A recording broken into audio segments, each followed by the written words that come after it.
As we are so excited in the anticipation of the birth of our fifth baby, I'm getting all the things ready around the home, all the things ready for baby. So join me for a couple of days of preparing and waiting on baby. So there's not a lot of actual prep for baby. I'll show y'all what I have prepped for baby a little bit later in this video. So a lot of what prepping for a new baby looks like for me is preparing my home, preparing meals, which I've taken y'all along on 2, I think, videos now on postpartum meal prep. I have another one coming up soon where we're doing a pretty large freezer prep, kind of just walking y'all through how I am bulk preparing my freezer in an easy way to have meals for those first couple of weeks, maybe 3 weeks, for where I don't have to cook. I don't like to cook freshly postpartum. I like to have freezer meals for my family to eat and lots of nourishing, filling soups for me to eat. So on this day, I was working in the kitchen. So I've shared before kind of my cleaning routine. On Wednesdays, I work in the kitchen on something. This was a deep clean Wednesday. I don't do this every Wednesday, but I do this every month or so, maybe a little less, where I take everything off the shelves, wipe everything off. I try to keep this pretty clean by when I take something down to use it, wipe it off before I put it back, but inevitably dust collects. Some of these jars don't get used as much. Some of them are empty and need refilling, so they definitely don't get used as much. So they're a little dusty on top. Some of them, the labels have worn off, so I'm just getting all of this prepped.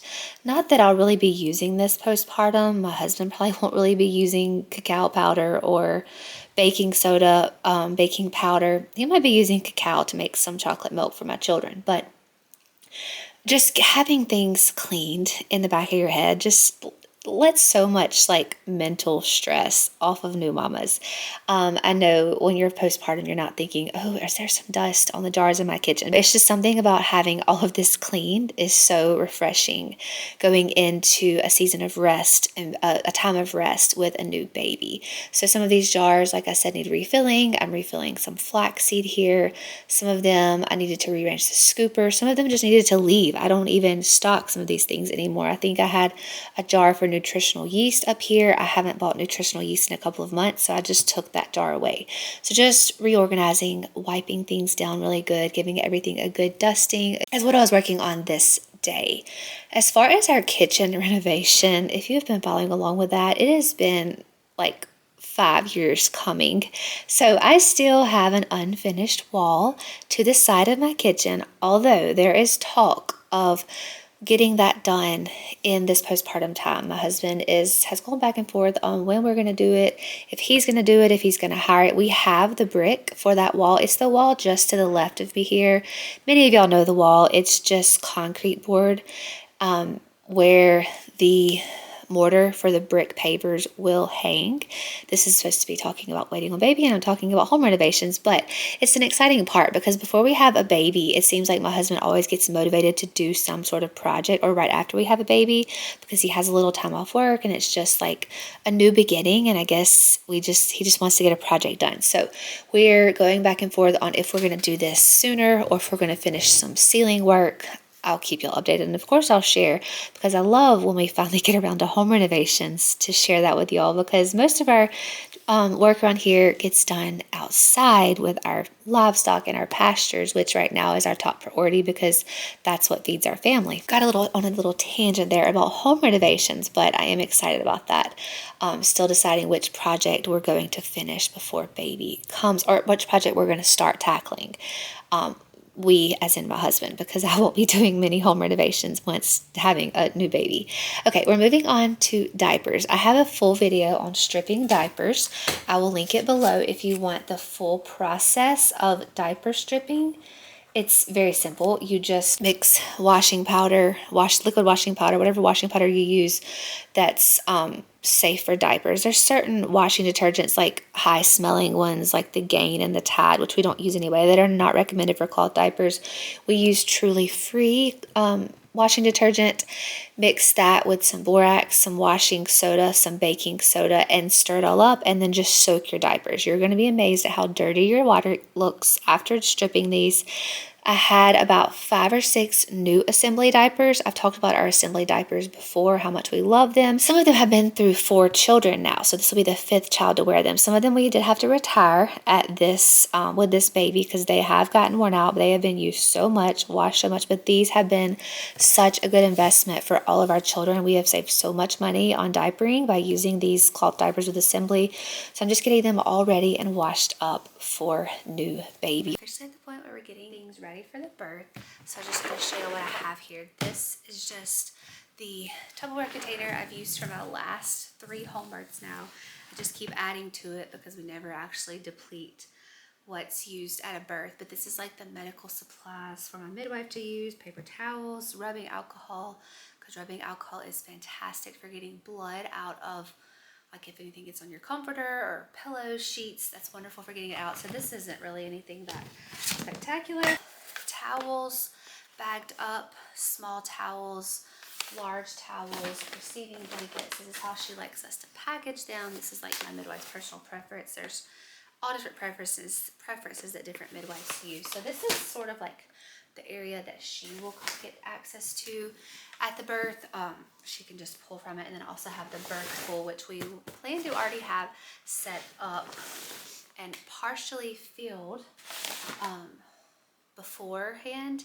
And we're gonna put put hot water in it, thick blanket on top. This is a recommendation of my friend Rachel from the Natural Birth Site. I have done several podcast interviews with her. She is a doula, and she recommended that you fill the birth pool with, like, have it ready, put a thick comforter or blanket on top, and you'll be surprised how much that would hold the heat in. And then if you need it, if it takes longer than necessary that you thought to get into the pool, then you can add some pots of boiling water. And she said that worked wonderful, so we're gonna try that this time. Have my wraps, my 2 favorite for newborn wearing. This is a stretchy wrap. This is probably my go-to for newborns, but I really learned to love the woven wrap with my last baby, because you can back carry a newborn much quicker than you can't back carry with a stretchy wrap because they're stretchy. But then a structure carrier, it's closer to 6 months that you can back carry a small baby in a structure carrier. Whereas with a woven wrap, there's so much like strength to it, you can back carry them sooner. So I'll be using this much quicker this time since I now milk with babies on my back. That was something I learned with my last baby, so this will probably be a go-to, and this one will probably be very dirty from wearing it out in the barn, although it will be winter, and I'll probably be bundled up on top of I don't know. Winter milking with babies on your back was a challenge, but we'll see. We'll tackle that when we get there. I have just a small box of baby swaddles and clothes. This is just all the swaddle blankets. We use swaddle blankets for everything. I put the swaddle blanket down to change a diaper. I use swaddle blankets to wrap baby in. I use swaddle blankets to wipe like any spit or drool that might happen. So we just have lots of swaddle blankets. I love them. And then I just pretty much use them for everything. Burp rags, everything. We don't even use burp rags. I don't use like diaper pad covers. This is all I use. And then a few outfits that are gender neutral. These are like our favorite little colored organics, little newborn onesies. I love this brand. It's a organic, high quality brand you can get from Amazon. And that's all that's in here. And then like a really pretty swaddle blanket for some pictures. This just is gonna sit in our bedroom. And that's all I have for baby. Now diapers. Y'all saw me in this video stripping the diapers. In the past, I've kept our diapers on the cart. But this baby is the closest to my youngest baby that I've ever had. This is the smallest age gap. So my youngest is still in diapers, and I don't foresee potty training in like the next couple of months. So I will, for the longest time ever, have 2 in diapers, cloth diapers. So I will have some more disposable on here. We do use disposable diapers the first 2-3 weeks until all the meconium passes, sometimes longer. My husband will probably grab these more than me than the cloth diapers, just because to him they're easier to put on. Although our cloth diapers from Assembly, which I've shared so much about, are very easy to put on. Very low key. This cart is not filled up yet. I just haven't gotten around to it because in the past I've had like diapers on here, but I'm not gonna put diapers on here this time. I've had clothes on here, and my clothes are in this little basket. This top tier will be for things I need postpartum, which I haven't filled up yet. We just haven't collected all those things yet. But things like after ease, which is for after birth cramps. I'll have my water bottle up here. I'll have probably some like mineral drops to add to my water. In case like my husband doesn't add them in the kitchen. So I will get that filled up, and when I do, I'll show y'all what I'll actually put into here for actually postpartum. But this is just my little postpartum cart I've used now for the last 3 births. It'll have diapers for nighttime changes, wipes. I don't even know what I'm gonna put at the bottom this time because like I said, in the past I had diapers and clothes, but I don't have that on here. I'm not gonna have that on there this time. So that's about it. As far as preparing for baby, it's pretty low-key now. I know my first 2 births, I had like everything prepared. But I've just learned that babies don't need a lot. I haven't even gotten out the baby crib because I've gotten it before to take, it's really like a bassinet. I've gotten it out before to take pictures and in hopes that I might lay the baby down to take naps. That never happens. I didn't even get it out of the attic this time. It was my baby bassinet when I was a baby. I haven't even got out the bouncer, the baby Bajorn bouncer, because I don't even know if I'm going to use that this time. I got rid of our baby play mat, so it's just so low-key this time. For a play mat, I'll just put baby down on a swaddle blanket or a quilt outside or in the living room. But that is just midwife birth supplies under the bed, wraps, woven wrap, stretchy wrap that I have now used for, will be the 5th child that has used the stretchy wrap. Clothes, swaddle blankets, that's pretty much all baby's gonna need and wear. Diapers, wipes will be on the cart.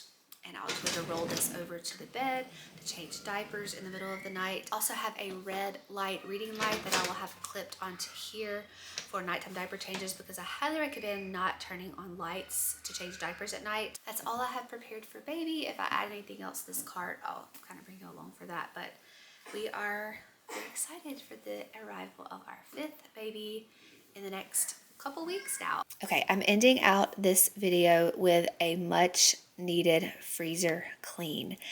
I realized when I started doing this that I don't think I deep cleaned this freezer, which this is embarrassing to say, since my last baby was born. I remember filming and wiping out this freezer just like this right before my 4th baby was born, and that has now been almost a year and a half ago, which is kind of embarrassing. I mean, I've given like general wipe down, keep the food rotated very well, but actually wiping it out, my children love to come grab frozen blueberries out of the freezer, so there's always loose blueberries in the bottom of the freezer. No matter how much I tell them to keep the blueberries in the bag or in the container, there's always loose ones in here. So I had my son come along and help me vacuum that.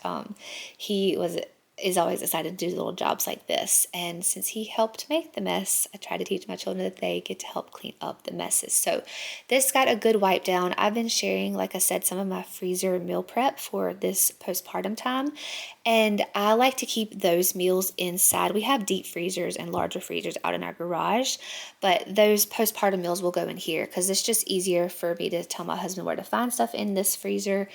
Or if a couple weeks postpartum, I'll be pulling the meals out, and it's just easier to pull them out of the inside freezer.